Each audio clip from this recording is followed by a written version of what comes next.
He's speaking in code, but here's the thing. There's a group of market guys who really want to make money talking about Tarcísio. The bets they're talking about, the ones Kim Payne is talking about, are the betting slips that people place in the financial market, and everyone in the market is betting on who will win the election here and so on. They put in real money. This is going around, it's always been going around, it's famous, okay? People do it among all the institutions there. So Kim Pinto was something that's real. There's a group that's selling what's the famous Tarcísio trade, and then there's a group that keeps endorsing it, and everyone wants to say, oh, the project is Tarcísio, Tarsis, uncle. Tarcísio won't be a candidate if he's involved in a gigantic mess. Even though in this last week they're trying, they're pulling here, taking there, but it's still not resolved. Furthermore, with these factional groups, they definitely won't have the unity to endorse him and run a concrete campaign. Tarcísio was on Flow yesterday. There were more people watching live at the time, and it was him and Darrett. My live Flow stream had more viewers than his with Darrett. I don't know, after it was published, maybe theirs got more viewers because I think Pimentel was there too, right? So, he was online, so it's fine. But you guys think Tarcísio is being too militant, be careful. Slow down, man. Slow down. You guys did it yesterday, right? It has 144,000 views. Yours from 3 months ago has 520.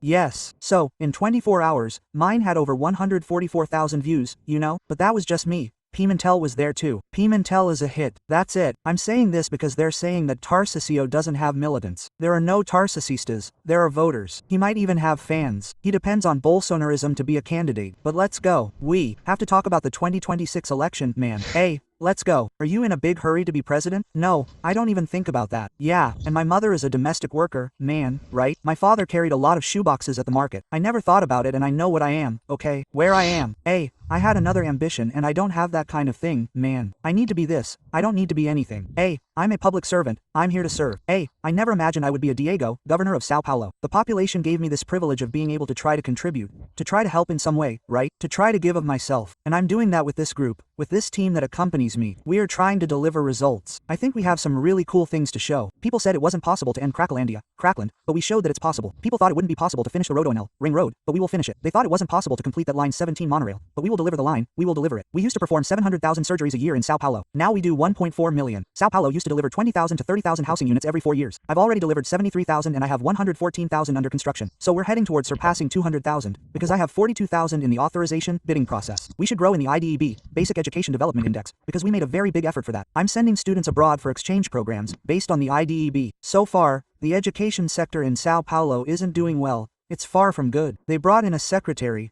but nothing has progressed. The number of robberies and thefts isn't good either. And these deliveries, oh, I'm going to deliver the Rodanel, okay? The Rodanel is a project that's over 20 years old. The Rodanel, if you're not careful, is already 30 years old. Like, oh, I'm delivering a metro line, which is a project. You're the master of delaying projects, delivering late projects and saying, oh, no, the project is late. Okay, fine. If it weren't you, I'd be delivering a bunch of late projects, just like in the previous government. And now the Lula government is doing the same thing. I think it's Renan Filho, right? Who's there, saying, no, I'm delivering this, okay? Of course, Brazil is a funnel of delayed projects. Late projects keep coming out, and then one person comments and celebrates the project started by another. But let's go. This connects them with. What did he say? Did he say he's going to be a candidate or not? That's it. That's it. And excuse me, he's talking like a candidate, yes. He's talking like a candidate, yes. I'm not going to give a hint, you know, but let's go. Just put the beginning. The way he puts it is like a candidate. He says he's someone who doesn't want to be a candidate. Then he starts presenting his management data. That's it. That's the answer of a candidate. You don't have to talk about the 2026 election, man.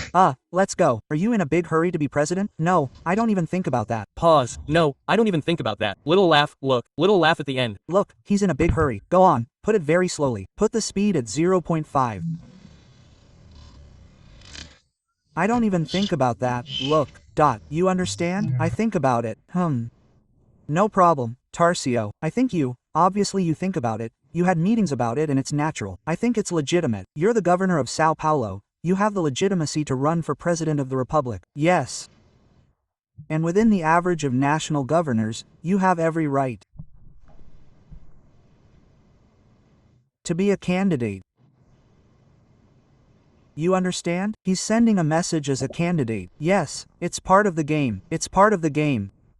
The question is, in this completely chaotic situation, Do you think it's easy?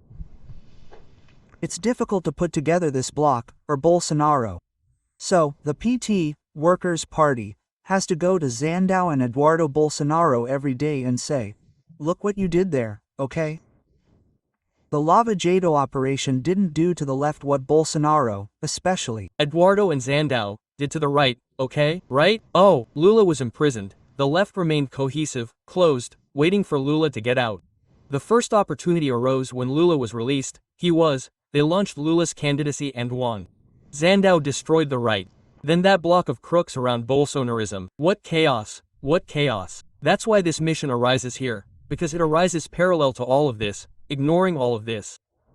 Lula was imprisoned and they still launched him as a candidate. That's true. It was Lula, president, Haddad vice president, then it became Haddad Walela. But Lula was president before. Yes. With him imprisoned. With him imprisoned. Where is he? I want to make a metaphor with you too. Huh? You think about be a presidential candidate? No, I've never thought about it. Let's go again. Renan, do you think about being a presidential candidate? No, I've never thought about it. You know I'm the son of a psychologist and a lawyer, a businessman.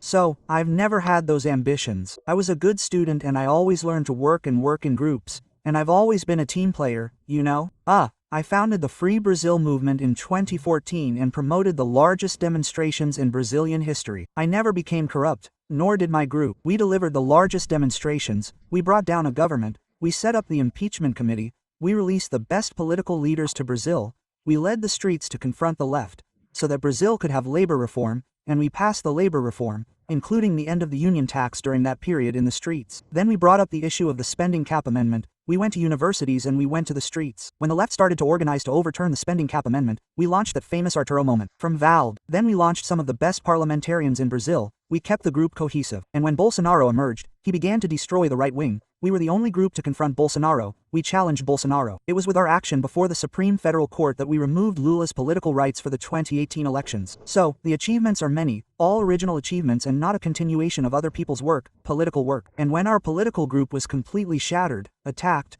our honor was destroyed with people inventing that we stole, we stood firm, we continued fighting, we created a right wing beyond Bolsonaro and, when they also said that no one could have a political party beyond this thievery called place, we created our own political party, giving hope not to 1, 2, or 10, but to thousands of young people who want to change Brazil. So we have something to integrate, but I have no pretensions in that sense, no, Mr. Rafa Mayorizo. Okay then,